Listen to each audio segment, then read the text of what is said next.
So I want to tell everyone, basically, thank you for joining. Hello and welcome. This is the WorkWell's August Virtual Lunch and Learn. My name is Miranda Stewart. For those of you that do not know, I'm the General Manager here at the WorkWell. We have William Hatfield, our Community Manager, helping me co-host this webinar.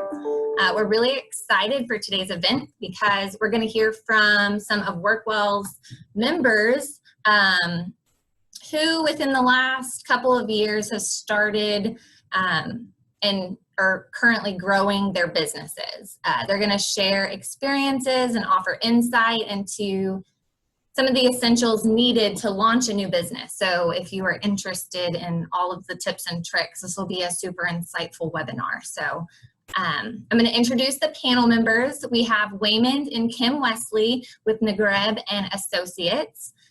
They protect and empower families by providing affordable final expense life insurance plans through the Lincoln Heritage Funeral Advantage programs. Their support services help protect policyholders' final wishes and manage their service plans while also guiding grieving loved ones through the transition process. Next, we have Joe and Joanne Webb with Simplify Tax. They believe that while life at times will be challenging, having your taxes prepared professionally shouldn't be. They offer a full range of tax preparation and consulting services for individuals and small businesses.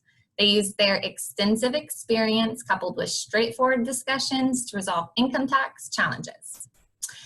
And lastly, we have Lindsay McConaughey with Caldwell Companies. She serves on the marketing team as the event coordinator at our Boardwalk Town Lake project. She also is our corporate digital marketing strategist. She is responsible for planning, scheduling, increasing engagement, and creating social media content for our various projects such as Town Lake, the Boardwalk, Caldwell, the WorkWell, and more.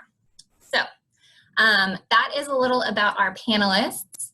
A little housekeeping throughout this presentation. If you have any questions, post them in the chat box at the bottom of the screen. At the end of the presentation, William's going to take over and lead a Q&A with the panel to ask the questions posted.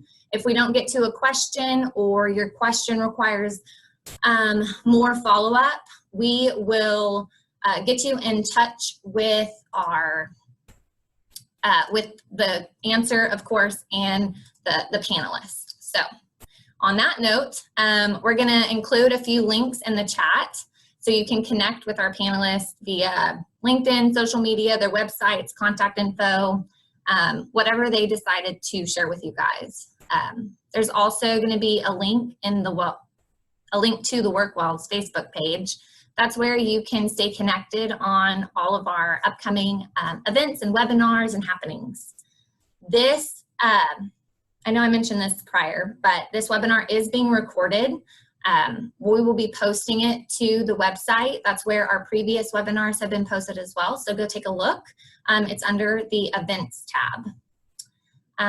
With that being said, we're going to start our panel discussion. So I will serve as I muted myself. I apologize. I'll be serving as the moderator to guide the conversation. And the topics included that we're going to chat over today are making the decision to start your business, finding and believing in your niche, creating your business plan, budgeting, finances, developing your marketing and what SEO is, and then adjust any tips and tricks and changes that our panelists have had to make on adjusting their businesses for the current events and challenges. And then we'll conclude and start the Q&A. So with all that being said, let's get going. Our first question is going to be for Joe and Joanne on making the decision to start your business. So what were the deciding factors in making the commitment to starting your business? Tell us a little more. So for us, I think the number one thing was work-life balance. I've been doing taxes for 16 years now, and having done 14 years with the same company here locally, I'd kind of done it every different way and just about everything that could be done within the firm. And it just wasn't working out. I needed something different, a new challenge. And so the work-life balance, tax season, tax business is very seasonal, right? So we work a 40-hour week, 40 weeks a year, and then we work an 85-hour week for 10 weeks a year. And I was just looking to change that up and do it a different way, I guess, was one of the compelling reasons. Yeah, so would you say there are any misconceptions about what good business ideas need to be for people who want to start a business? As far as misconceptions, I don't know. I mean, business idea, that's a hard one just because, you know, I guess I'd be a venture capitalist if I could tell you what a great business idea was. For us, it was just a little bit different. In doing some research on small business statistics, which you can find great information on the internet now about all that kind of stuff. One of the interesting things to me was the number one reason small businesses fail is because there's no market for what they go into. So I think everybody's seen the statistics on small business failure in the first year, and those statistics are pretty extreme to the fact that you're probably not going to survive. But so about 40% of small businesses fail because there's no market need. And I think Lindsay's going to talk a little bit about how maybe you make sure that there's a market for what you have. The second largest factor for why businesses don't succeed is capital. And I think that one's not as surprising if you don't have your cash flow in place. And I think the Wesleys are going to talk a little bit about that as well. So if you can make sure you have a market, number one, a market need, and number two, you have the money set up for going into business, I think you're going to largely eliminate some of the reasons that the majority of small businesses would fail. That's awesome. Do you, I guess, Lindsay or the Wesleys, do y'all have anything to add to that? I know y'all might go into more detail on the two big factors that Joe was talking about, but do y'all have any additional misconceptions that people might have that y'all want to add? To think of anything, as far as misconceptions, you know, as I reflect and starting for us, you know, it was, you know, very important for us to make sure that one, we had a clear idea that this product and this plan absolutely was going to have to be a need as I reflect on it.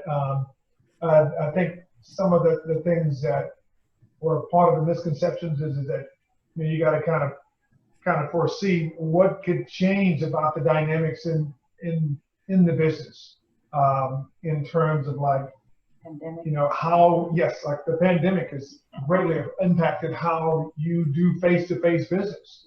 And for us, in this kind of insurance that we sell, it was something very, very much, pretty much the bedrock has been done in face-to-face conversations.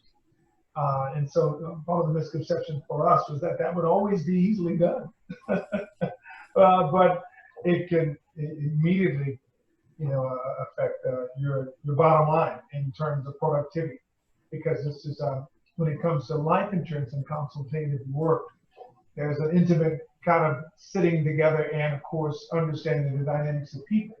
And so, yeah, so when you're planning, you have to think of all of the different types of, you know, means and modes of being able to engage your you know, the market. You know, for us, we found that, you know, some dynamics of this insurance is recession-proof and pandemic-proof, because at the end of the day, everybody's going to go by way of the grave, be it burial or cremation. But yeah. But as far as, you know, the planning and making a decision for us, it was, you know, very much again important for us to deal with those. That's awesome. Well, great. And that kind of leads me into the next question on creating your business plan that I have for you and your wife, Kim. What's fundamental in creating the initial business plan? If you know, people listening are wanting to start a business, the business plan is basically the bedrock of what and how and the processes and everything that goes into it. So what are some fundamental steps in making sure that you have a strong business plan? Exactly, that is the bedrock. It is the roadmap to your business. And so, first of all, you have to decide what business you want to go into. With careful thought, once you decide that, and yeah, I guess I will take a look at that slide if you don't mind, William. Yeah, what type of business you want, whether it's retail, you go back, there you go. Professional services, finance, insurance, manufacturing, whatever, food, real estate, farming. Decide which business that you want to operate. Next slide there. And then you come up with a business name.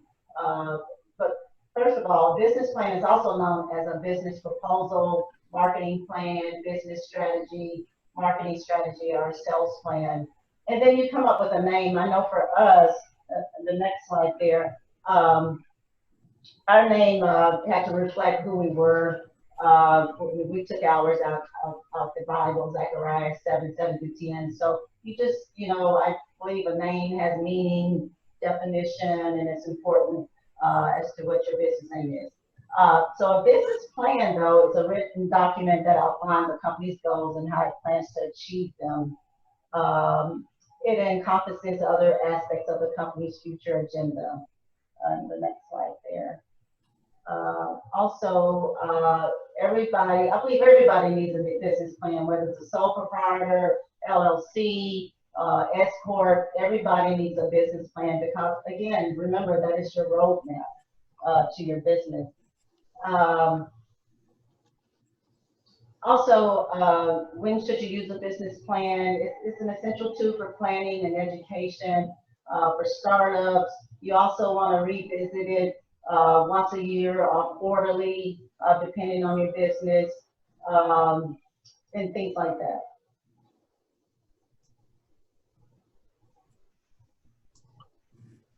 So I did that one already. And so the available tools to writing a business plan, I really like that Law Depot. It's you can Google it. They have a business plan template. It is really nice. Wayman and I use it. It encompasses everything. So I encourage you, as a matter of fact, this slide is taking, this PowerPoint is taken from the Credit Depot. But it walks you through all the steps, everything that encompasses a business plan. It just walks you through every step that you need. So awesome. Yeah. Well, that's great. I know that the next question kind of goes back and forth. Joe has some things to say on the tax side of it. He can't go into much detail legally, so but there are things that y'all can share as far as tips and insights. What would you say the main steps to setting up a business legally would be? Again, this isn't legal advice. These are just some steps that are essential in making sure that you're setting up your business properly. Yeah, so business structure is probably one of the first things you need to talk about, maybe even before the business plan, because you're going to be filing tax returns, and which kind of return you file will be dependent upon what your structure is. And it's there's a lot of misperceptions about whether it's, call it, tax type, business structure, and probably the biggest one is there are really only 4 main tax types when it comes to taxation. What gets a little confusing is LLCs, specifically limited liability companies. That's actually a state recognized legal entity. It's not a tax type. So the 4 tax types are sole proprietor, which is just files on a Schedule C that gets attached to your regular 1040 income tax return. There's partnerships. That's a 1065 if you want to know the form for that. There's corporations, which are 1120 or C Corps. They file at 1120. And then there's the subchapter S or S Corporation, which is an 1120S. So those are really the only 4 tax types. And you can become an LLC and you would elect to be taxed as one of those 4 types. And that's where things get very muddy for people very quickly. And that's when, you know, you find your tax professional if you're already engaged in with one. If you don't have one and you need to get the information, before you even sit down to do anything else, you probably need to hash that out, because the complexity of what you'll be dealing with moving forward as a business is going to change dramatically depending on which of those tax types you end up electing. Awesome. Wayne and Kim, do y'all have anything to add to that? Nope. Okay, awesome. So we are actually going to switch over into more of a marketing topic. Lindsay, for everyone listening, what would you say the resources they should consider in regards to developing marketing plans and, you know, creating that client base, reaching out to those potential first customers? Go into a little detail about the best resources out there right now for those. So I work for Caldwell Companies, and we are a real estate developer that's been around for 30 years. And really how we got our start was getting involved in the community. So even if you do not have all your collateral ready, it's never too early to start to get involved in the community. I think that's super important for any business, and you can really start to grow your customer base by getting involved with the local chamber. The Cy-Fair Chamber has a young professionals group. They've got a great new business group that you can join and really lean on each other for support and ideas.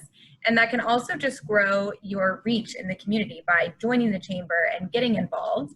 And then the second thing I would say is really budget and think seasonally with your business. Where do you need to spend more ad dollars? For us, for the residential side, the spring season is where we see a lot of home sales. So our marketing budget is very different in the fall than it is in the spring, because we're really ramping up to capture those customers. So really think seasonally, and also just reserve your domain and social media channels early, and any variations. That is something that we have learned along the way. So if you think at some point you could change your business name, you could shorten it, I would reserve those domains and those social media names early, especially before someone else beats you to it. That's super clever advice. I know for the Workwell we did that. So we've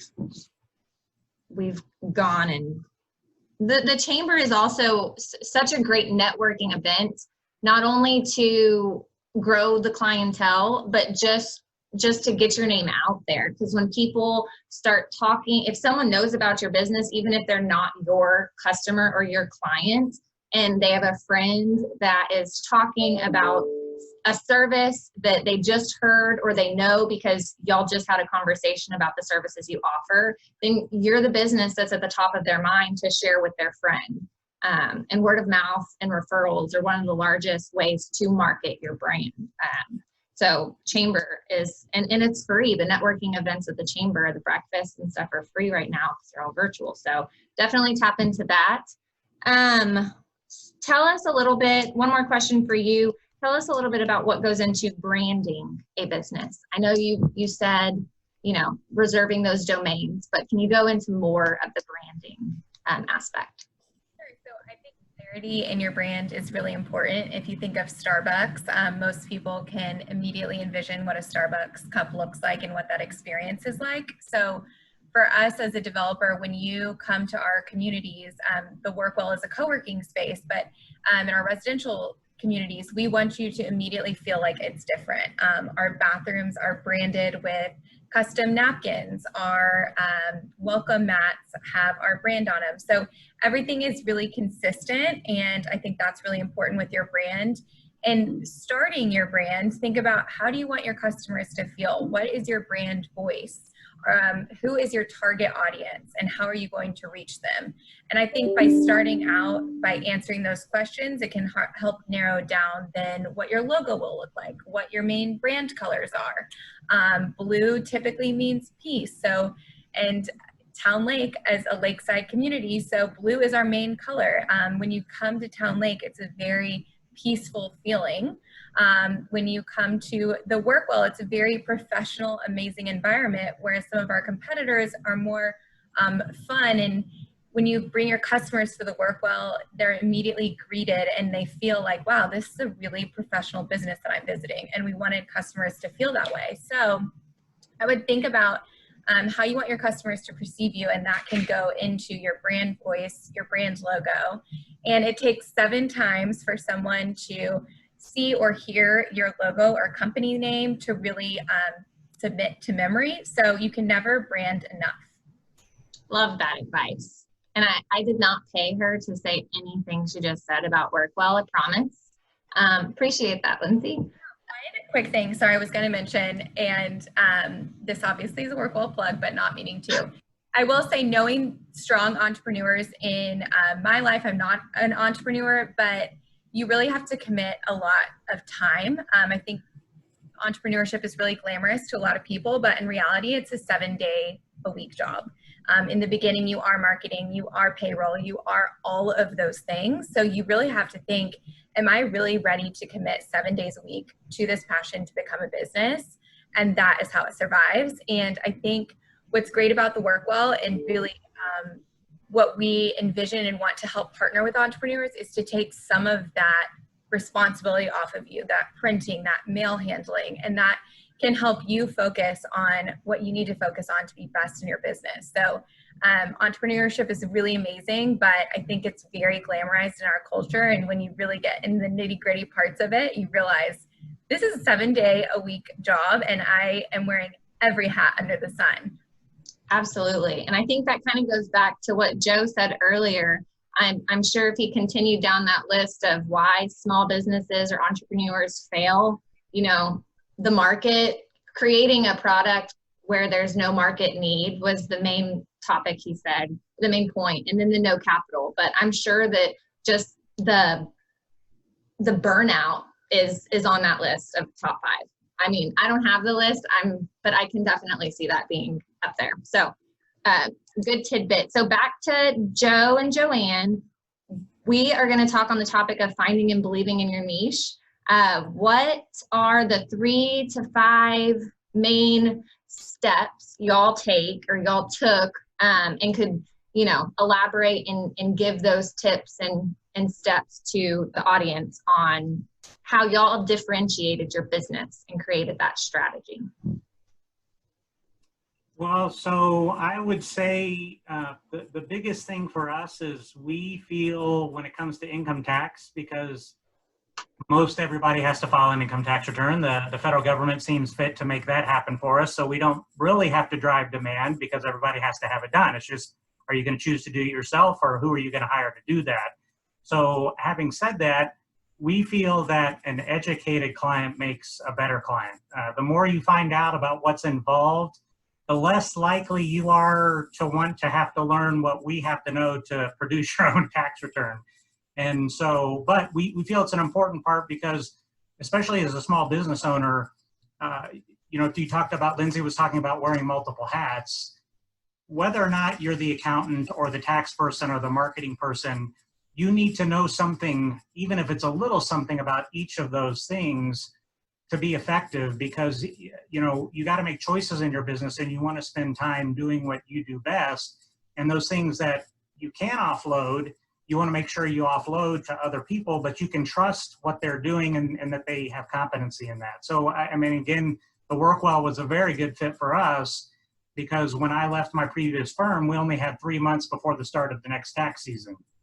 And what the Workwell helped us do was it allowed us to get some of those things offloaded that I wasn't an expert at, and I could focus on getting the doors ready to open up for January 15th for the start of a tax season, and not be encumbered by all the office stuff, because we just kind of stepped in to our office space. We had a phone, we had an address. The staff here helped us out immensely with getting up and ready very, very quickly, which is important because you get revenue in the door faster. So. And I just want to say one thing, what Lindsay just mentioned about branding. Our clientele is specific, and so there's a reason why we have certain colors. Navy's one of them. Of course, Workwell just happened to blend in with our our branding, and our like tagline is keeping it simple. So simplify tax is what we want to do. So our logo is really simple. The abacus is kind of going back to very basic math. I mean, we're just keeping it easy for everyone. And law enforcement, military, first responders, that's our clientele. So the blue, the navy, the black, that's kind of how we figured that out to be, is that was going to be our target market. So I love that. And that, yeah. I think that like what Lindsay said and what y'all are saying on, finding that niche, they kind of go hand in hand on, when you're thinking of your brand, how, and then you're thinking of your target customer, that's your niche right there. So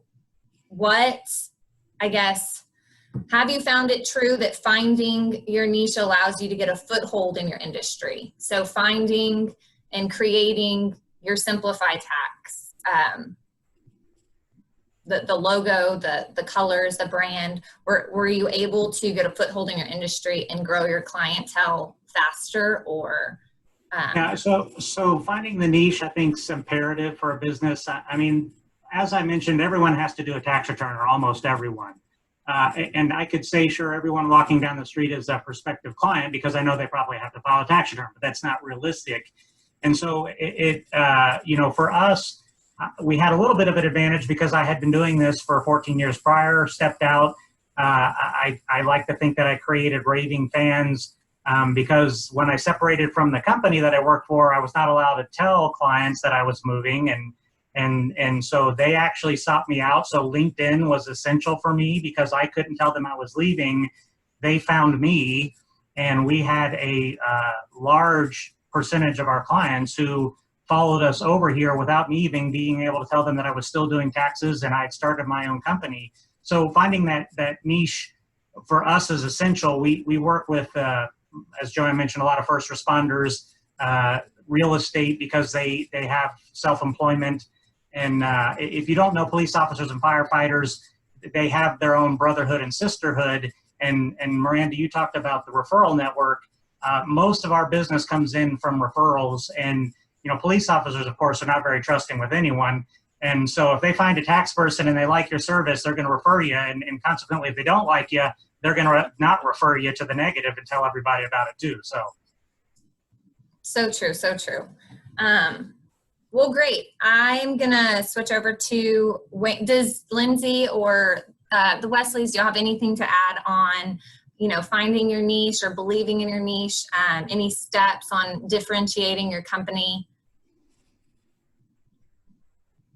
I think just having brand clarity across the board helps all aspects of business. I love what you said, Joe, about raving fans, because that is so essential. So even the associates that you bring on to your brand are your brand ambassadors. So really thinking through that and really having a clear focus.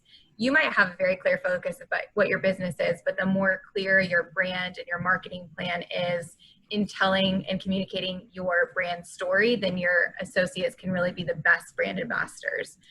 So really honing in on that niche and educating your associates best so that they can represent the brand and the brand story best. Yeah, and I just echoed some of that sentiment in that even if you have to do it from age and, of course, region, I think about the type of insurance that we have. It is absolutely a niche insurance, final expense insurance, whereas most people are accustomed to traditional life insurance, but people don't really know that it's a different type of life insurance. And so because this is a niche type, it's helped us be able to have a specific market that has created this #1 rating in the nation, because it is a specific type of insurance. Small policies between 1,500 as much as 35,000. And I realized that 80% of the people that are requesting our stuff, they already have life insurance. And so I think about how vitally important it is for you to know exactly like how you want to be able to like target a specific niche that allows you to have greater traction in the area that you're wanting to go to, and then begin to expand from there. So that's just something I just think is important too. No, that's awesome. And I'm going to actually go back to you, Waymond.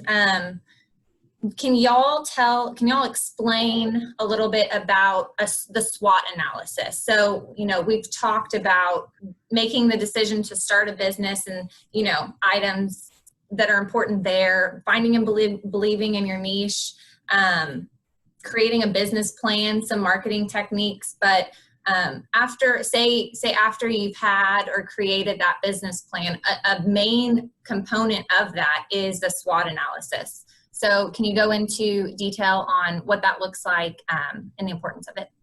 Yeah, thank you, Miranda. So SWOT, again, it's an acronym. Basically, the S standing for the strengths that are essential as you begin to examine your own business.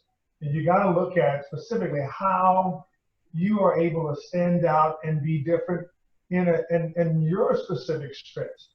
As I look at, what we do that separates us from all the others is that we try to take an extra, kind of put an extra touch on and kind of go above and beyond what would be normally offered.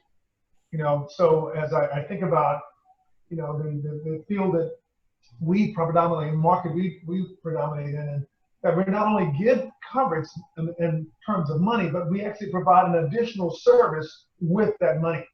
And I get the thought of having some people cut checks, but then there's some people that give you the check and they actually do extra services support for that. And so you look at where the strengths are that you have that can add a caveat to what you're offering, as you choose whatever field it is. So again, you got to look at what you do that gives you an extra edge or an extra benefit beyond the normal. So that's part of the strengths.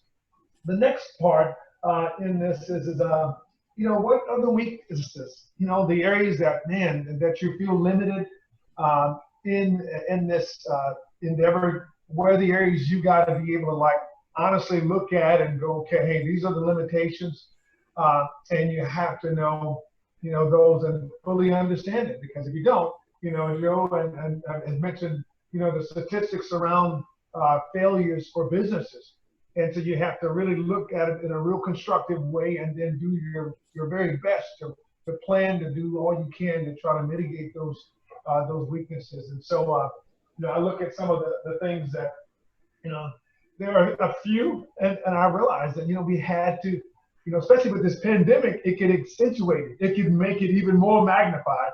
And so if you don't do the planning of this in terms of the SWOT, gosh, it can be hard, And so the thought is like, man, what happens if you're not able to see people? Are you able to really even address all the dynamic issues that that already exist there, or will it take you out? And so you gotta make sure you identify those and of course go from there. And then the opportunities is, as I look at the next part is you look at, where can you get greater, expansion in the market. I realize we've differentiated from age group and to type of service in terms of policies. And I mean, age group, I'm thinking 50 to 85 years old. There's a lot of companies, they stop at 70s. And then I looked at what can we do to add additional support for that population. And so you're looking at where are all the different ways that you can try to expand the influence in that, in that niche that you're getting. And so you just got to kind of look at how can you exploit that. I know that our company, of course, that we represent is a national rated company, and there are lots of others that try to imitate. But we're constantly doing what we have to do, and that's look at how can we continue to take advantage of the success we've had and continue to provide additional things to enhance our sense of like value in the market in this area. And so the last one is again the threats.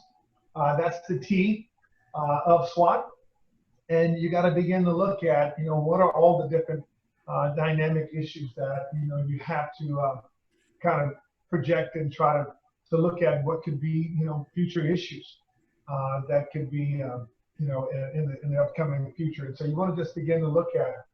I was just talking with someone the other day who was thinking about in the energy field and was interviewing someone, but long story short, the thought came, man, we're going more and more to electricity, and the oil industry has been so affected. Gosh, yeah, what happens? How do you plan for those kind of like issues that people are going to see? And so in your business, you got to think future minded and the possible threats to your business so that you can again make sustained progress. Anything else, babe?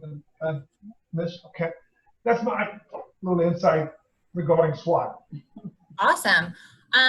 I think that the SWOT analysis is so important. That's where you're going to be able, and not making sure it's not just your set of eyes. If there's other people involved in your business or your brand or advisors or, friends or family that, can help you think through all the different categories of the strengths and weaknesses and opportunities and threats of the business that you're wanting to start. I think it's important to make sure that you're not just looking at it through like your lens, you're letting other people, provide some feedback and, get those wheels turning on just different scenarios that might pop up or different areas that you weren't thinking of that could add to one of these boxes. Because developing a strong SWOT analysis will help you in, gaining momentum and starting that business. We're going to go to, let's go to Joe. I know this might not have been one of the questions that was on your plan, but you had mentioned earlier about the 40% there's no market, that's why entrepreneurs fail, and then the no capital. Can you do you have any insight in how you went about determining what the startup money needed to launch Simplify Tax was, or what steps y'all took for the initial funding? Yeah, so we kind of work from the backwards, right? I mean, obviously you have competition. I knew what pricing was from my previous employer. You can actually get lots of good data on the internet on kind of what the big box companies charge for tax preparation, and it does vary by region, so you got to look at that. We did all that analysis. We actually put pen to paper, a numbers person, so you back in and figure out, okay, what's the software going to run us? What's the rent going to run us? You kind of put all those expenses that you're expecting to have, and then look at what you need to be charging for a tax return, and then what your kind of expectation level of where you want your client base to grow to. And so that's kind of how we ended up. I think pricing is extremely challenging. I think there's a lot of information, but the part that you can't control is you have competition. So you can't raise your prices infinitely because at some point you'll have no customers. So, but we did back into it, and we kind of knew what our costs were. We had a good feel for what we thought our clientele was going to be coming in. Fortunately, we exceeded our expected numbers in our first year, and we're kind of on the path to where we want to get for the, at some point I can only see so many people. So now we're not full yet, but I'd love to get to the point where I tell clients I can't see any more people because I have enough on my plate. I'm not there yet, but so that's how we got to our number and figuring out what our pricing was. So, and then you spoke specifically to budgeting. You know, one of the other statistics I did look up was that 68% of small businesses have debt. So if you're going into business for yourself thinking you're not going to have debt, I don't think that's very realistic. It broke down to 55% of 55% of businesses owe less than $100,000 in loans. 37% were between the 100,000 and 1 million, and 8% of businesses that are a little larger, small business, obviously owe over $1 million. So, you know, we did have to go secure financing. We kind of knew what we needed to live on. We had to bridge the gap to getting tax season up, getting clients in the door, and figuring that all out. So, yeah. Awesome. Yeah. Lindsay, I'm going to go back to you for some end of the question before we start the Q&A. Talk a little bit more on the marketing and SEO importance. I know that you're here for as your role with Caldwell, but you have started your own little jewelry bracelet making business. Do you have any insight or anything on the whole, you know, not necessarily startup money, because it's, I don't know if you had to look into that, but how you went about charging, you know, what you're charging for them and that kind of thing? Well, it started as a hobby, and I did not do my research on pricing, and my husband is very smart financially, and I had to raise prices. But I will say for social media, so I'm at Caldwell, but I actually had a dream to be a reporter, and then ended up being a reporter. And how I got that first reporting job with no contacts was Twitter. So when really looking at your customers and reaching your goals and setting up where you want to be, social media is a great vehicle. And I've learned that through multiple experiences with different brands.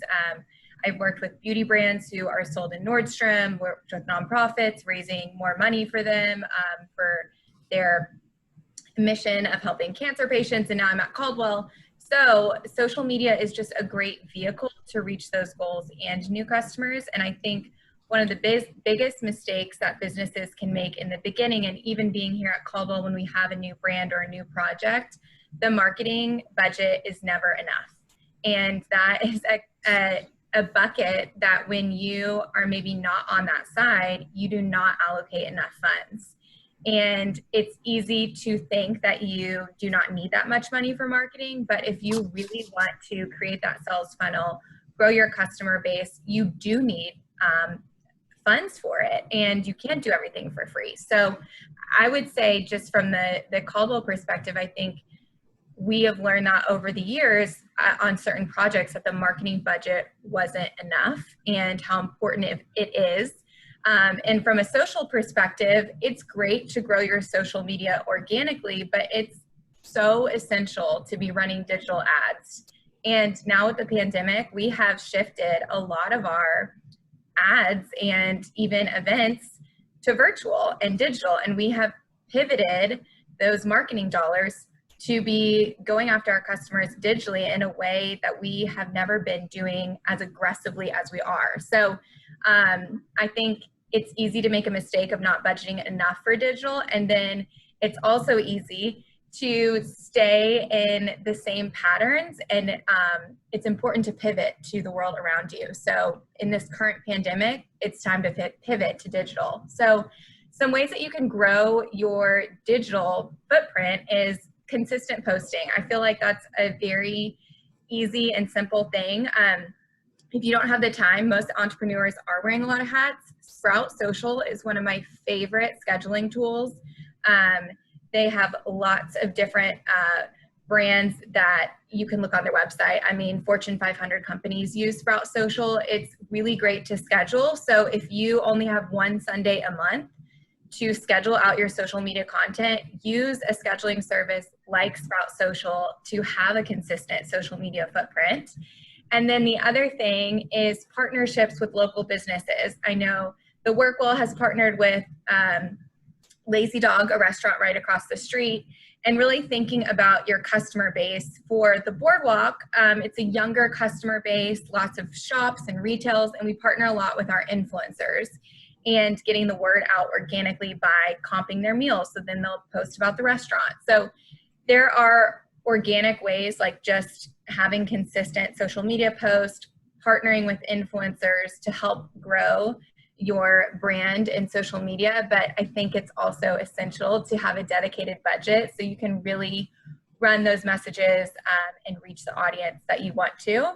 And there are a lot of great resources that Facebook has. Facebook, if you just Google Facebook small business resources, they've actually put together a small business packet for those going through the pandemic and can really help provide great resources. Awesome. I know I just posted some questions in the chat box, and this was kind of for these are the questions that William is going to ask you guys during the Q&A. And so William, if you want to take over, I'm going to hand it off. Hey, thanks. So I actually had an original question that I was going to ask first, but I want to kind of add on to what Lindsay was talking about with regards to marketing. Is there a general formula or percentage of budget that should be dedicated to marketing from your overall operating expenses? And how do you determine what that number should be? Is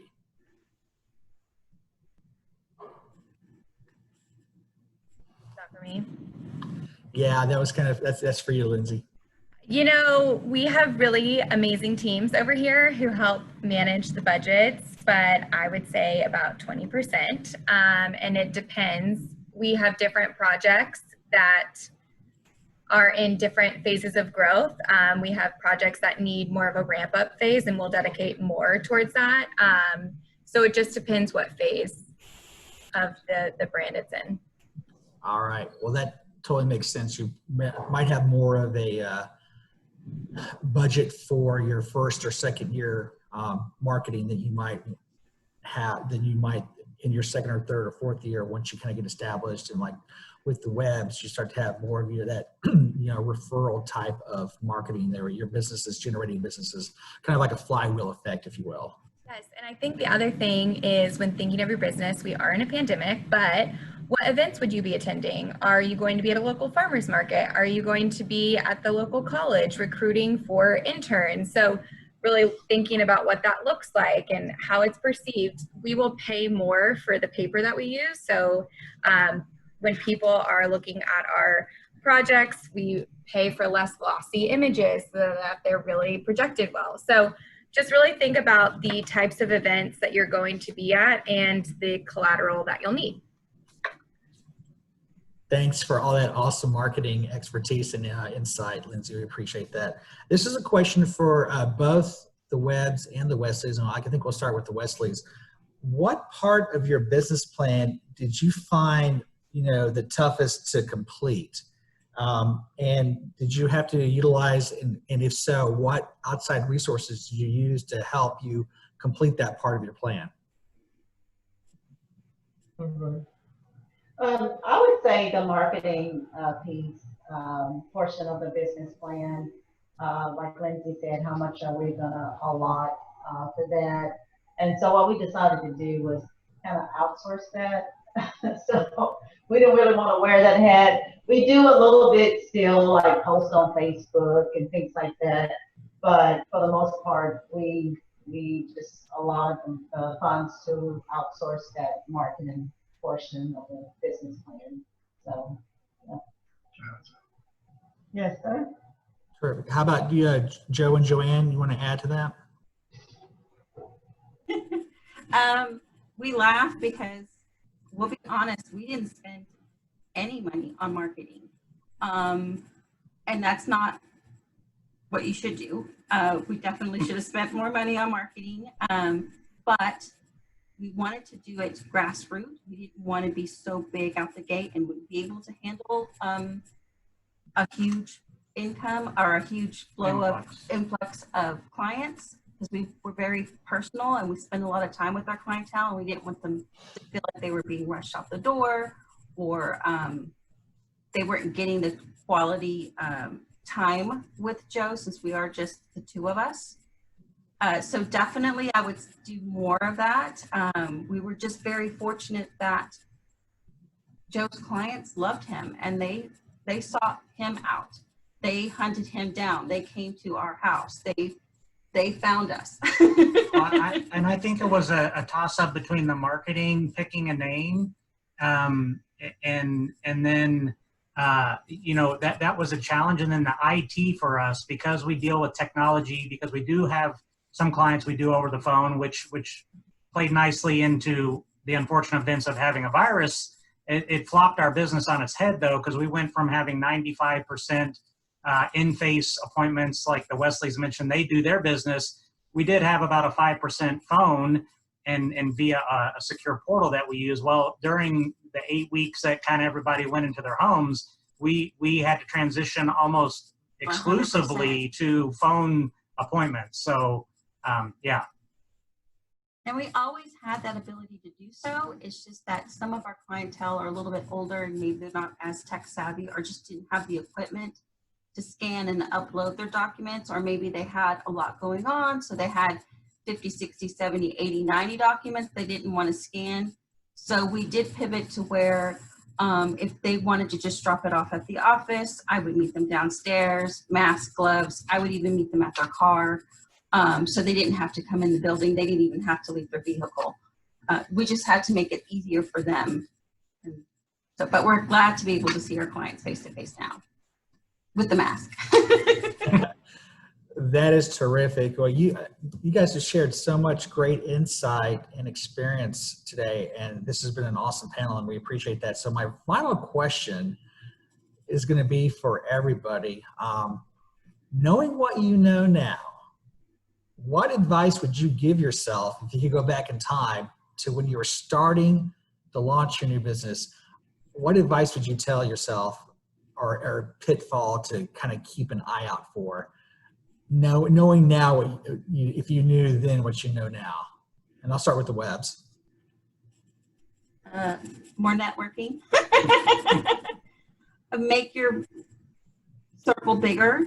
You know, we're just not social media type people. We just kind of missed that boat a little bit. So We're Gen X leaning boomer, not millennial. So we're hamstrung in that department a little bit. So just doing a little bit more of that, and then having more people obviously talking for us about us, getting the word out. That I would have changed that a little bit more. We were just very fortunate that it worked out in our favor the way we did it, but I wouldn't recommend that for everybody. All right. Thanks for sharing that. Wesley's?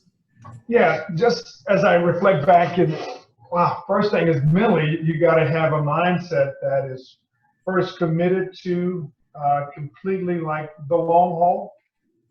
No shortcuts in this entrepreneurial vision and drive. You got to have a long-term, like marathon approach to it.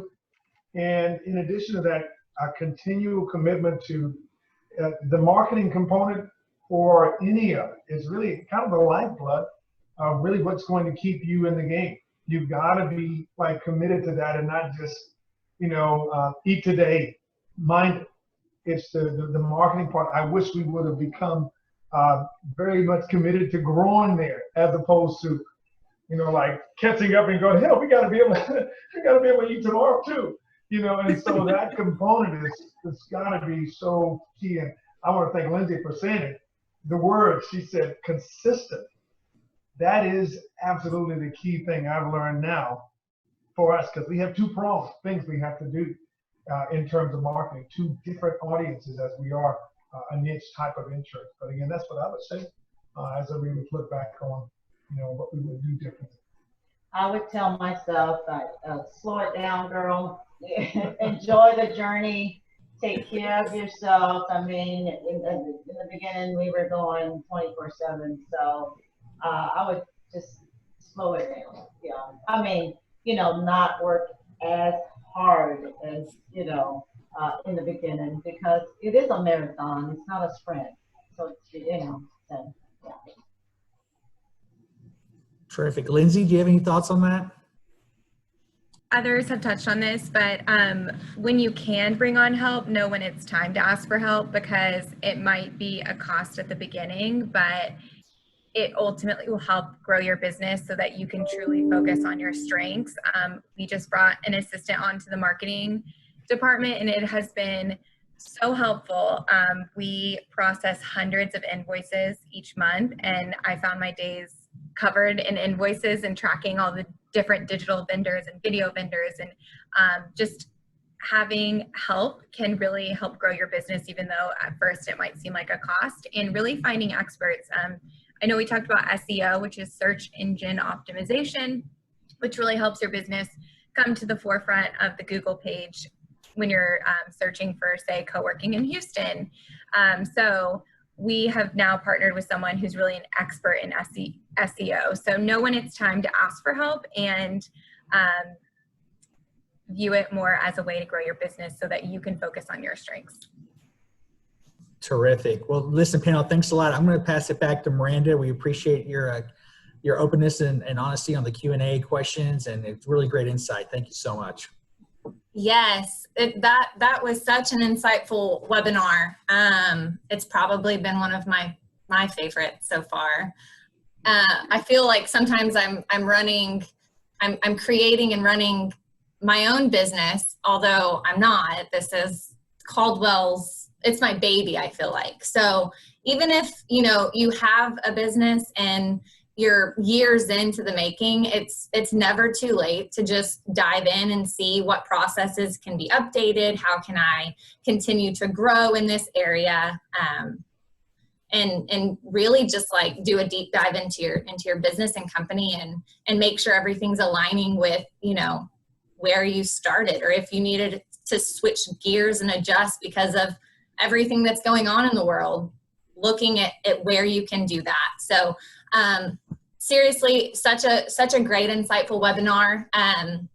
While it might not seem like the best time to think about starting a new business right now, this COVID time, the season we're living in right now is going to pass, and there will be lots of opportunities to find your passion in place within a niche that will allow you to have a successful launch of a business. So being a small business owner, as all of our panelists have described, is challenging. It's a very challenging endeavor for anyone, and we hope that this panel and their experiences and advice that they've shared will be helpful for that next entrepreneur looking to branch out on their own. So I just want to thank our panelists so much. The Workwell and everyone here wish you all continued success as you grow your business and adjust to the challenges we're all facing during these unique times. For our listeners and audience, that will wrap today's virtual Lunch and Learn.